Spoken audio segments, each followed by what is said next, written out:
Hello, hello. Good morning for everyone who is on the West Coast or even still the East Coast. I'm going to add James onto here.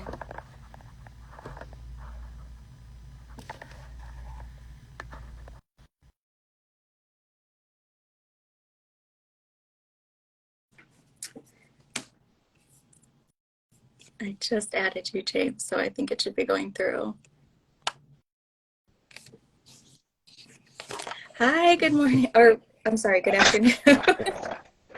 Hey, how are you? Good, good. How Good are you? afternoon from me. Good morning to you. So good to see you. It's been a little bit since I've seen your face. So thank you so much for just coming on so we can chat and hopefully share some of your experience and your knowledge with everyone else. And for everyone who doesn't know, this is James Wade. He's from Memphis, Tennessee. He's the Chicago Sky GM and coach, and he's been the coach since 2019. And in 2021, they won the WNBA championship. So congratulations again on that. And thank you so Thank you. much. Thank So you. Thank you. I was hoping that you could just kind of start off and talk about a bit about your background and how you grew up and all that. Well, I'm from Memphis, Tennessee. Like you mentioned, I grew up in a big basketball extended family with a lot of cousins and uncles and aunts and everybody, uh, from Memphis and or near around, and most of my family like lived there throughout the time of me being born and raised there, and I still have a lot of family there right now. Um, I don't know. I mean, it's hard to really go in on myself. Like I said, I came from a basketball family, played basketball coming up, went to college on a basketball scholarship, and soon made my way overseas. It was always a dream of mine to play professionally, and I was able to accomplish that. And after that, my life was really revolved and circled around basketball. I couldn't think of doing anything else but making my life, really, around the game. And so I decided to go into coaching, and it was just by chance and a little bit of luck of being in the right place in the right time.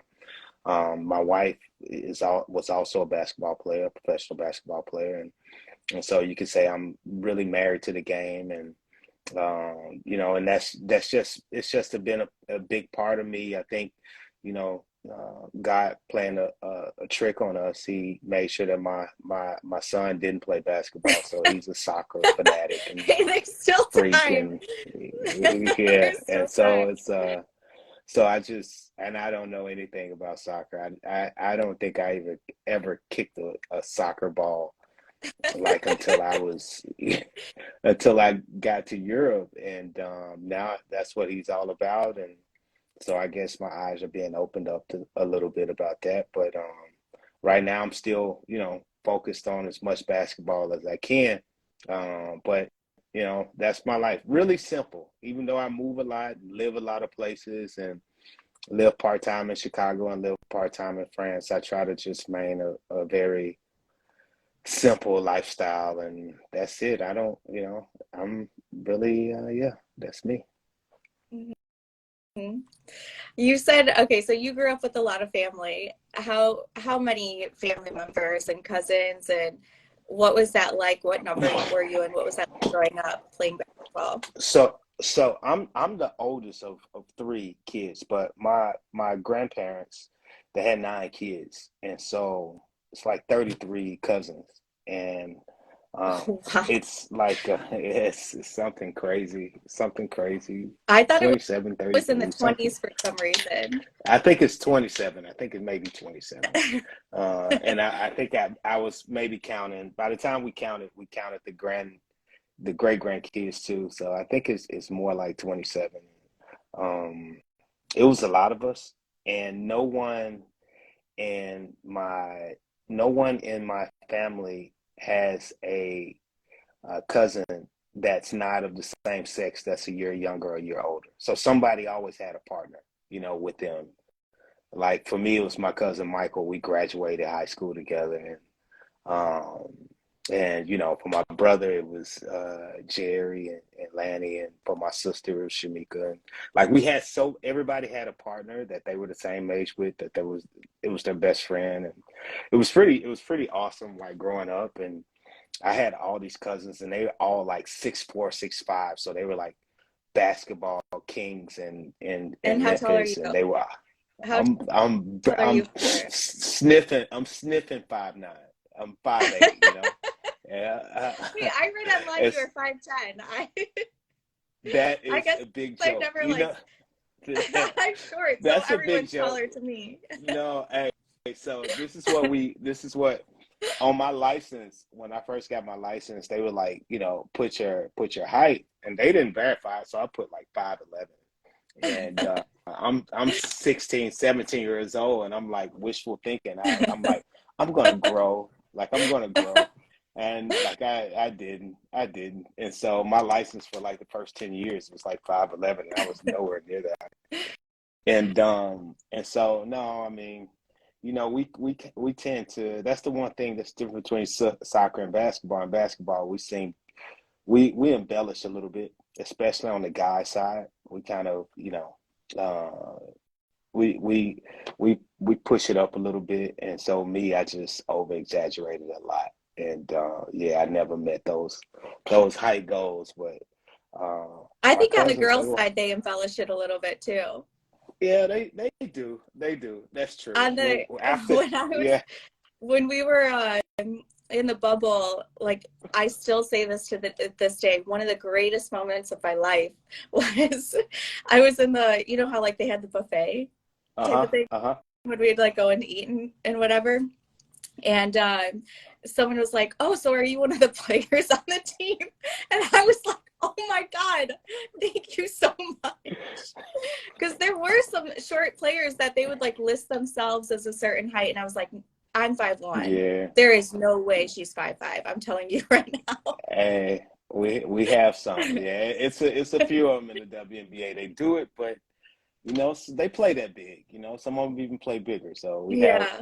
we have a small player on our team, and she plays with a big heart, and she plays bigger than her height. So it's Someone actually said pretty awesome. But someone said Coach Wade is my biggest coach mentor. Follow a lot, which is awesome. uh, So I appreciate that. I never thought I would be in that kind of category, but it's flattering. It makes me feel old, and it's flattering. So it's pretty cool. do you think were your cousins were they more like mentors, or how is it that it was like kind of learning from their basketball skills or learning basketball with all those family members and playing together? I mean, they were naturally, yeah, they were mentors, but it was a lot of tough love. But they were naturally like really talented, and I had to work a lot harder just to, be with them, or be, you know, in their grace and presence. And, I was known as their little cousin, so I had to try to, hold my own a little bit. And, but yeah, they served as mentors. And, I appreciated them so much growing up, because they set a standard that I tried to live up to. And so it was pretty cool growing up in their shadows. I wouldn't change anything for the world if we were to go back in time. I love that pressure, and it's part of the reason that I appreciate pressure today, because I know it brings the best out of Yeah. Is there something that you learned from that experience growing up that you still bring with you now into coaching? me. Hmm. A lot of stuff. Let me see. Um, Hard work definitely pays off. And you just have to. My grandfather used to say, he used to always say, "Low is the road." So um, he he was, he always used to preach, just like, work with your head down, and just don't worry about what's on top. So, because a lot of stuff that's on top is just a lot of talk. So um, low is always the road. And I never talk about what I'm doing. I just try to do it, and I let you guys talk about it. Is that how you stay so like, you get heated, of course, in a game and you get amped up stuff like that. But every other time, it's like you are just, your mind is so focused and so like this. You are just very even, you know, like you don't, even in high pressured situations, you keep your cool in a lot of ways, at least in my opinion. Yeah, I think I do. I think in pressure situations, I don't get overwhelmed by any moments because it's just like life or death. You know what I mean? By the time it's over with, you either live or you die, win or you lose. So it's nothing you can do about it. So you have to just stay in the moment. I think sometimes I saw like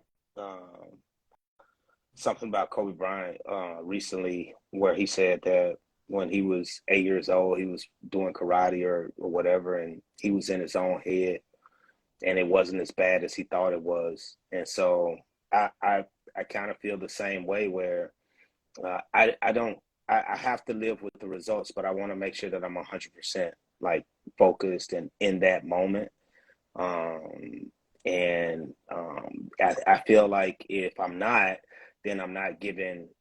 You're not going to get the best out of me, and that means I'm not going to have my best available for whoever, like the coaches or the players. And so, and after we'll deal with whatever consequences or whatever results.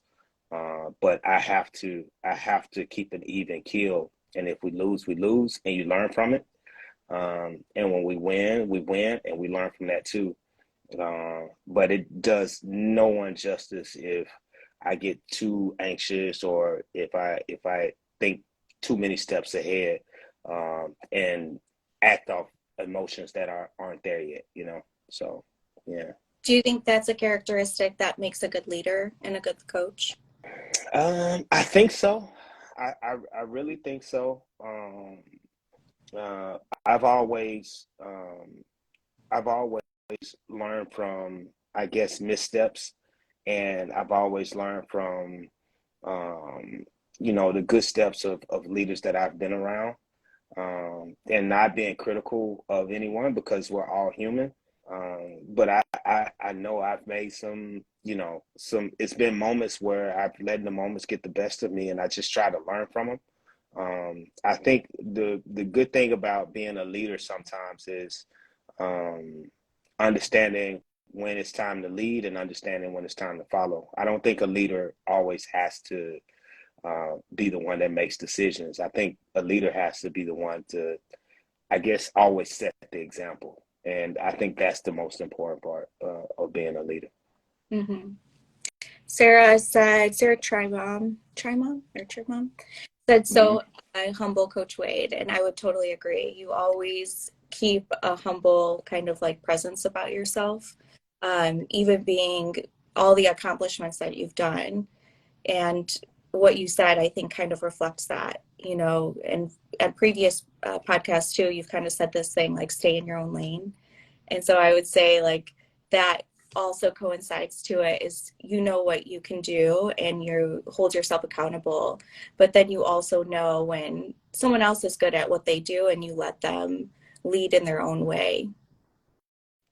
Yeah, I mean, I try to. We have this really great coaching staff, and um, I always want to allow or work with them so they can become the best that they can be, and not just coaching staff. We have an extended staff, our trainers, and like our vice president of operations. And you've probably seen it everywhere in the bubble. Like they're really good at what they do, and so sometimes I try not to overstep, and I take a step back when it's time for them to show what they do great. And one example of that is when I got COVID last year, and like one of my assistants, Imre, had to, he had to take over the team, and so you never know when those situations happen. And for me, and what I explained to him even earlier than this is like you have to be ready because anything could.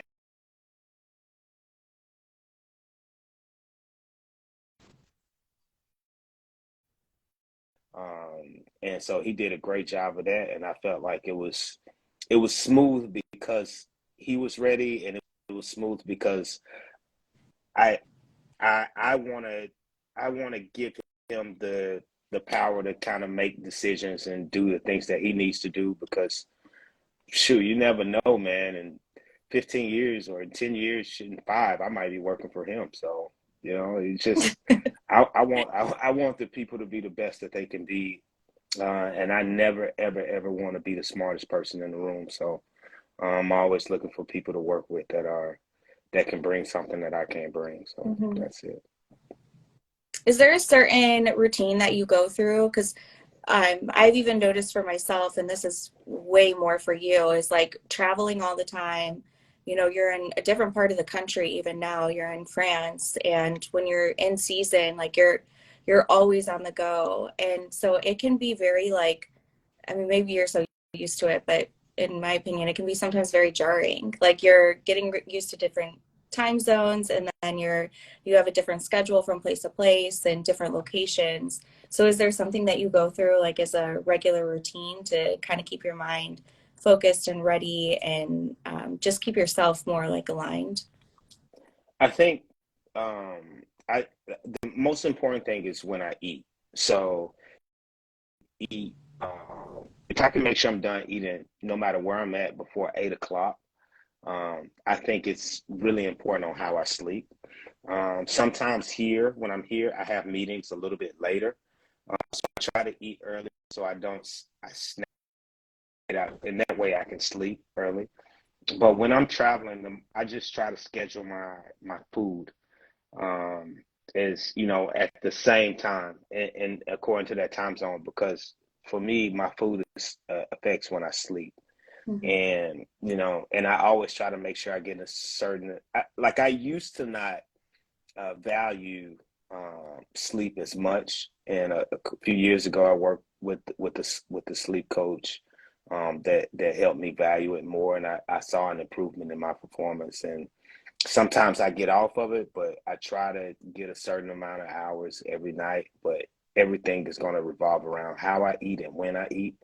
And I try to get up in the morning and do a quick workout. And for me, it's really important that my workouts are away from the house because if I stay at home and work out, I can get lazy.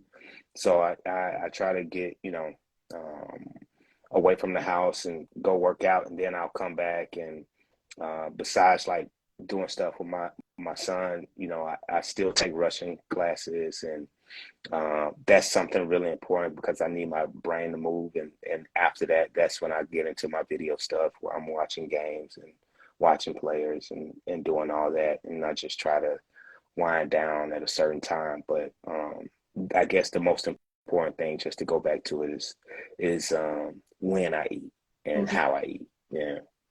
Yeah, I'm the same way too with workouts. Like I really wish I could be one of those like home workout person, Yeah. type of thing. And I envy those people so much, but I need to like go to a gym to get my mind like focused and ready so that way I can Yeah. just not and go wherever else I need to go. Yeah. And you feel accomplished, right? You go, Yeah. and after I feel like I did something, Yes. and like I can work out at home and go get in the shower and get back on the couch, and it's like nothing. Yeah, this is what I like doing, and I feel accomplished, and then I'm ready for my day. So Exactly. yeah. Exactly. Yeah. When did you start coaching? I started coaching in 2012. It was my last year playing overseas, and I started coaching by chance. My wife was playing in the WNBA in 2010, and her coach, he we spoke like before I went back overseas, and we had a lunch, and he spoke to me about maybe one day helping me get into coaching. And you know how people talk, and I thought he was just being nice. I didn't think nothing of it. And he called me a year and a half later, and this was after my wife retired from WNBA. He called me a year and a half later, and he asked me did I want to intern for him, and in that internship, he gave me a lot of responsibility, and it ended up, being just something really great. I got a chance to work with some great players, and that's how my coaching career really started. And I spent a year as intern, and then the next year he hired me as an assistant coach, and it's something that changed my life forever. So yeah. Is there someone that inspired you to be a coach that kind of shift Uh, that mindset? Because you were a uh, player, you played, mhm. internationally, and so like, there's a lot that you can be very talented as a player, but you not always good as a coach.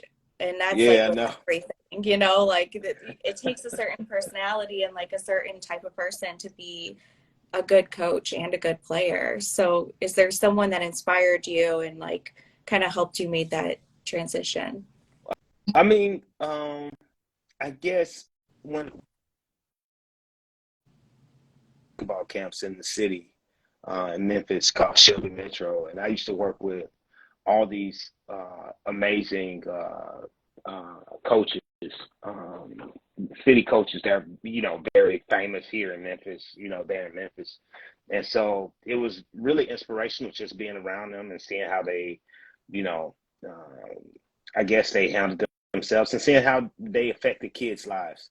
That was like really something that motivated and saying, hey, look, I got a lot from basketball, and for me to share it and to give it back. And I know how much joy it brought me. So if I can help them, it would, really help me. So I guess that those coaches, the Coach Jacksons, the Coach Andersons, and all those guys were very like inspirational. Coach Dow, very inspirational. But then, once I got into um, college, I played for a couple of great coaches, Coach Yarley, Coach Groninger, and they were really good. And but I think Dan Hughes is probably the person that probably motivated me the most because first of all, he coached my wife, and I knew how much she looked up to him, and he coached great players like Becky Hammond and Sophia Young and all these great players, and you can go on and on and on. Breanna Stewart, Sue Bird, and so I saw how respected he was and how he affected people, and how the organizational culture was that he created.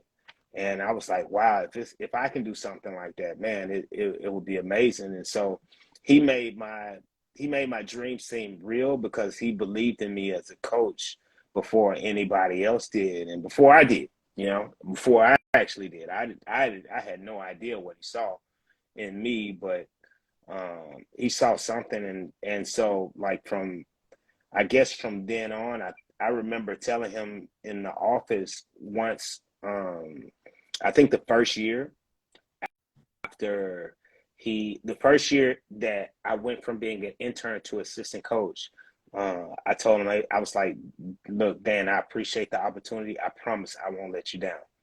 And so those are words that I really try to live by. So I guess you could say he's a motivating person because every day I coach, um, I, I kind of coach to make him proud because I don't want to let him down because he took a chance on me when nobody else would. So it was pretty cool. Yeah. You said culture, and what kind of like culture do you think that he created that you try to also have within your coaching style or standards, however you want to phrase it? I I think so. As a coach, he really, really cares about the players' well-being away from basketball, just well-being. Like basketball is important, but the person and being good people is probably the most important for him. And so that's something that he prioritized. And but sometimes that allows you to open yourself up to get hurt. And for him, it didn't matter because this game is only a temporary game. You being a good person, that's what you're probably going to be known by, and that's the most important quality to have. Um, and so that's what he prioritized, and that's what I try to prioritize. We want to have good people here in Chicago, and it's for something that's really important to us. And we know that this game is a game of egos, um, and so sometimes they can affect certain things. But we just try not to let those egos supersede anything that we're trying to accomplish. I see that a lot. You do care about people as a person. And it's not, I think this game can become like, in a lot of different sports too, it can be very results driven. And those are Mm. important. You know, it's important Yeah, to be able to yeah, like see results and be able to improve. I'm not saying that's not important, but I do yeah. think it's also like there's different ways to motivate people. And what you kind of described is like, you know, he took a chance on you and he believed in you and you didn't want to let him down. And so that can be a great motivator. And I think a lot of your players and staff like feel the same way about you. Um, so how is it that you kind of motivate people to, you know, produce results, but then also show that you care about that individual? Is there like certain meetings that you do one-on-one time, or what kind of actions do you take to show that? I just try to be open and I try to produce a family environment. I'm always asking about the person. I'm always asking about their family. Um, and my concern is that they're very comfortable and that they feel at home. I know, like playing basketball, and playing any professional sport, you spend so much time away from your loved ones and away from your friends that you don't want that environment to be stressful. So I try to, help promote the least, the most stressless environment you can have in a professional setting, professional competition setting, because this is a competition setting. It is going to be stressful. But at the end of the day, this is something that you love doing, and so we just want to continue to have you in a place where you continue to love what you're doing and not dread coming to work or not dread being around the people that you're around. So that's the environment that we try to promote. And sometimes it is stressful. Sometimes you do get losses in a row. I remember in 2021, it was really hard for us because we had lost 7 in a row, and from May to June, and so it was tough. But we did everything we can to kind of change that, and we did. But a lot of it was, our energy around each other and just, enjoying each other and kind of throwing the losses out of the way. You know, this culture and this chemistry on point, and the games that will win follow. That's awesome. What is it that you're looking forward to this year and this season? I'm looking forward to a lot. We have a new crew. I'm looking forward to the new players coming in. I'm looking forward to their excitement. I'm looking forward to, Ka, the big year that she's going to have, and just teaching and doing something special for the fans. I think it's a lot of unknown as far as what the fans, because they don't know the players that we have. Some of them, like most of the players that we brought in, and so kind of mixing it up and gelling and creating something special. I think this is going to be exciting because it's a lot of unknown, and I think it's always excitement in the unknown. With it being unknown, are you changing any kind of approach or style that you've done in the past? Anything I that you think, can say? I don't know yeah, if you can I say. mean, no, I think so.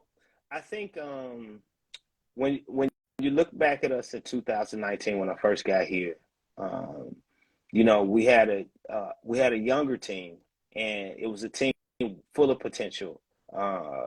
That what's the best way to say they were full of potential. They just needed to believe in themselves, and they needed somebody who was going to believe in them, no matter what. And I think you fast forward that 2 years when we're competing for a championship, it's a little different because now you show that you believe in them and they show what they can do, and their confidence is already at a point where they expect to win now. Now the pressure kind of builds up and you kind of put that pressure on them like, hey, look, this is how we have to do things. This is what it takes to win. And so I think now it changes. You win and you do all these things. Now it changes, And I'm not saying we go back to 2019, but I'm saying that this team is more, it resembles them a little bit because we probably have more players on our team that haven't won than have. And so now you have a leader in Kai that, has been a multi All-Star, a Finals MVP, and she takes the reins, and we just breathe confidence into this group and let them know that you're all capable of holding the fort down and winning a championship, and you just try to give them as much confidence as possible, and just give them a nice blueprint, an easy blueprint that they can follow together. And so it's different from a team that's favored to win, or a team that's playing for a championship uh, in the media's eyes, and a team that's playing for a championship in our eyes. And so while I think that we're not favored, I still feel like this team is going to be a great team, and we're going to do some special things, and we're going to do it for each other, and we're going to do it for the city of Chicago. I love that. I'm from Chicago, so I'm Yeah. always like, go Chicago. Um, and that made me so excited. So I'm so excited to watch you guys play. You had posted an article on your Instagram, Mm-hmm. and it basically, you've never told me that story, What? and you've never told me that story, and I read that, and I was like, I think by this point, like, people kind of seeing how you are, because this is exactly who you are and how you are. It's very like shocking to read that, because it's like, what? Like, you're not like that word, like aggressive. You're not aggressive in any sort of way. Like, maybe on the court as a coach, like, sure, but like in normal everyday life, just not at all. And so for everyone who doesn't know, and is kind of curious what I'm talking about, if you go to his page and you read the article, it was basically you guys getting into the WNBA bubble in 2020. Yeah. And Oh, yeah. I think everyone, like, probably the flight attendants or whatever, are already on edge, and like they just kind of took it out on you, or the people around you took it out on you, and called you aggressive. Yeah. And did you get how did that like kind of unfold, and like what happened afterwards? Well, I think the biggest blessing was that the players were there, and they were around. They were around me. Like, we had like 5 players. I think uh, the Vanderquick, Steph Dose, and Kyle. Um, I don't know who else. I think maybe Diamond, and so they saw it. Like, they saw it, and so they defended me. I didn't say anything, and so I'm in like I was in a place where I understand who I am and what I am, but I not only understand who I am and what I am, but I understand how people see me. And so Who are you, and what are I'm you? I'm I'm the first thing I am is I'm gonna always be a black man. And so I know that I'm, the head coach and general manager of the Chicago Sky, but that's not what you see if you don't know me. The first thing you see is a black man. And so, to someone like the lady who, was you know, aggressive with me with her speech, I think um, her ability to talk down to me was so comfortable for her. And so that's understandable, because I've lived through that. Like, I've spent my whole life being a victim of that, and just try to, hold my head up and my shoulders, back. But I was appreciative that the players were there, and that they saw it, and that, it was, and I didn't want to defend myself to a point where um, anything she could have said could have been victimizing herself. So that was the painful part, is that I couldn't defend myself. But the great part of it is they were able to defend me. Uh, You know, because it's and you know, and if I say something back, she could easily just you know just say, oh, you know, he's being aggressive, and that's tough when you're only trying to do that I was in where I felt hurt my feelings, but the players, it's something that brought us closer as a group in 2020, and so that was really something that I appreciated because they understood my plight. And so when you go to the bubble and you have a lot of stuff that goes on, especially uh, you know the kid getting shot and people getting shot in Wisconsin and so many things happening and this was on the heels of you know the young man getting killed in Minneapolis and like it was so many things going on at that time and so for me to have my story be a part of something that we share when we're trying to uh, play for a certain cause it just brought you know so much truth and reality to everything that we were playing for. Yeah, definitely. That's like, it's when I read that, that was like really, you know, just shocking and just like made me so sad. So I'm so sorry that happened. And I'm sorry that you have to go through those type of things.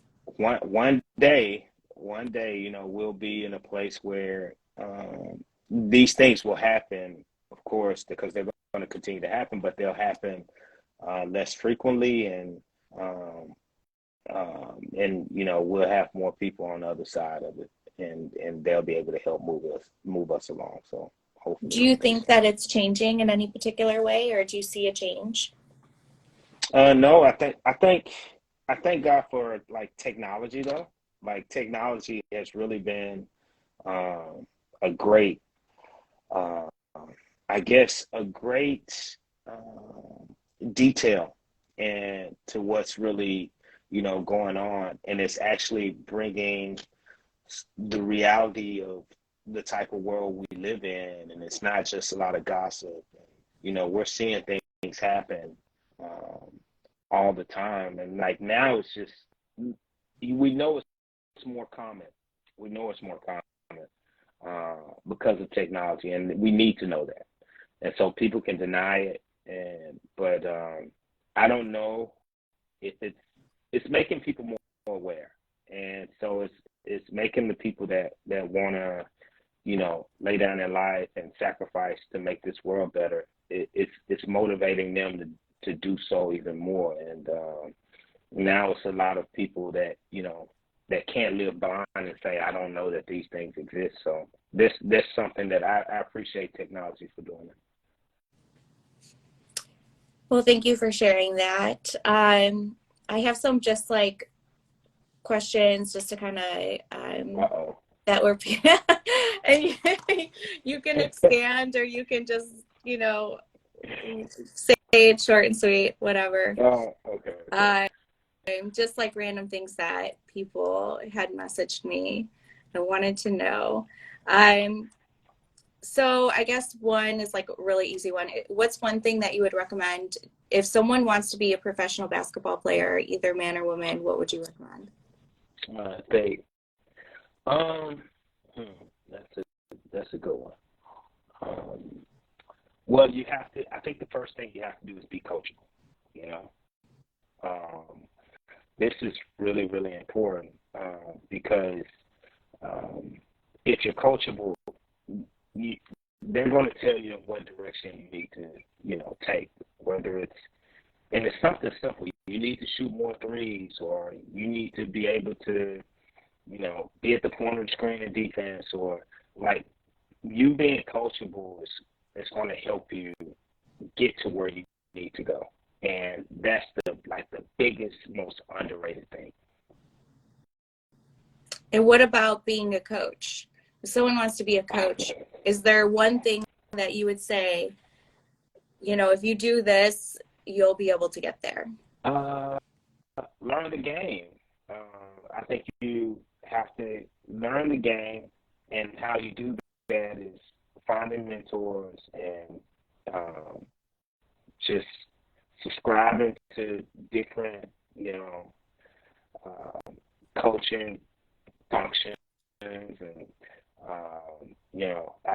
like I said, finding a mentor, but you have to spend as much time video studying as possible, and it will help. Watching games, it will help.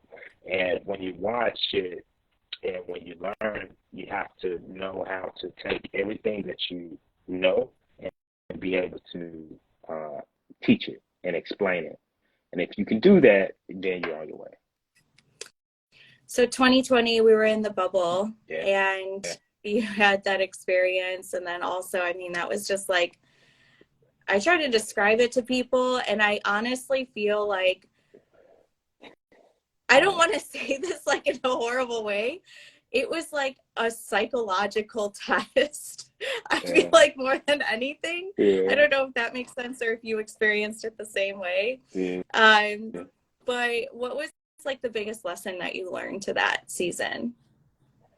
Um, um, the I think the mental resolve of the players and how much they love our league um, is something that is gonna go like unnoticed. Like it's something that they're not gonna get a lot of credit for. They, along with the league, like Kathy and all them, but the players, they saved our league for that year, and Kathy Ingeborg and the ownership, how much everybody loves the WNBA, including the ownership, the league, the players. Um, it was a lot of sacrifice. And it's something that I'm appreciative for, like the staffs, the extended staff. Like it was really beautiful to see, um, because we're not as big as the NBA, and so we don't have the same things that they have. But when you talk about like, man, we became like the WNBA is a family, and it was amazing because I always thought that I love basketball more than anybody else. And so imagine having hundreds and hundreds of people that feel the same way about the game as you do. And I know it was tougher on some people than others, but um, it was really cool being around that much passion for the game of basketball, but not only being, you know, around people with that much passion for the game of basketball, but with that much passion for the WNBA.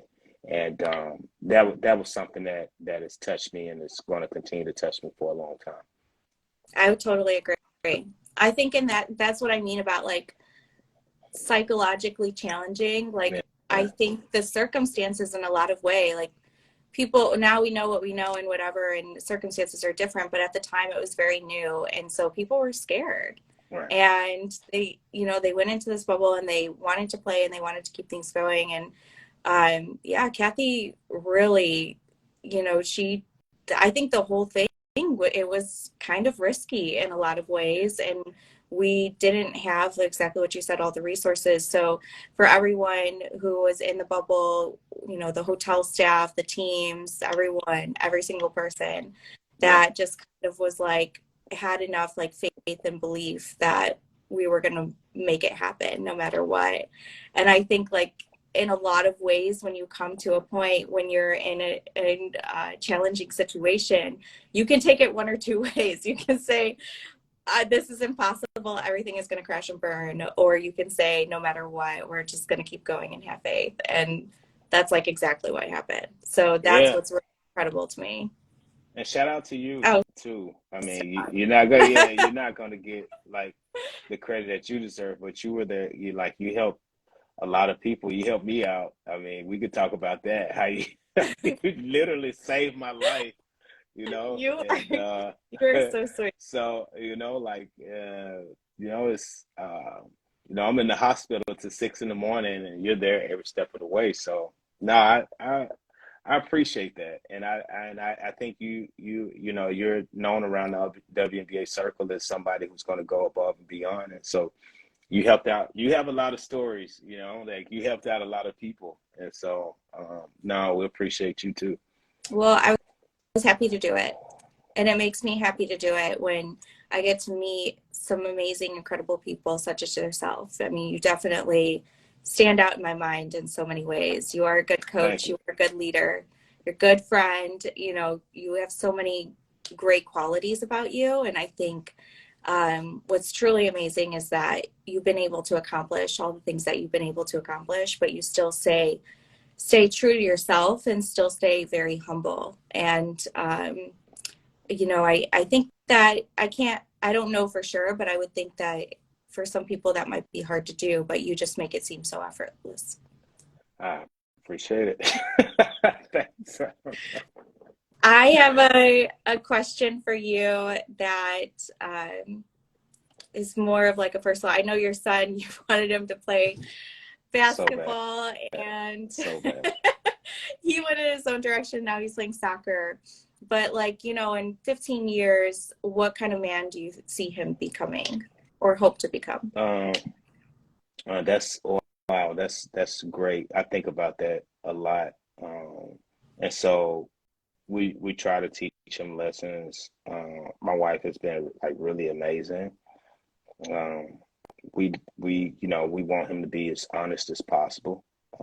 No matter how much the truth hurts, like we want him to be honest. But we always try to get him to say pleases and thank yous, and he's a really, really good. The one thing that we really enjoy and that makes like our heart smile is the fact that he's a really good like friend and teammate and person. Like he's really sweet when he's at home. Um, he gets under our skin a lot. He complains and does this, but when we like went to the PTA meeting and the teacher told us like 2 years in a row what kind of student and person he is in school, we're like, okay, so we kind of got it right. And I think if he can be someone that's considerate and humble, um, and just you know not really putting his own self-interest above the world, then I think he's on his way to being somebody great. We know that right now is um, really important, the way we um, I guess put stuff on him, the things that we make important to him, they're going to be important to him later. And so hopefully he's a good person and he can make the world better as opposed to someone that's always out for self, or this is the richest thing he could be, and not really.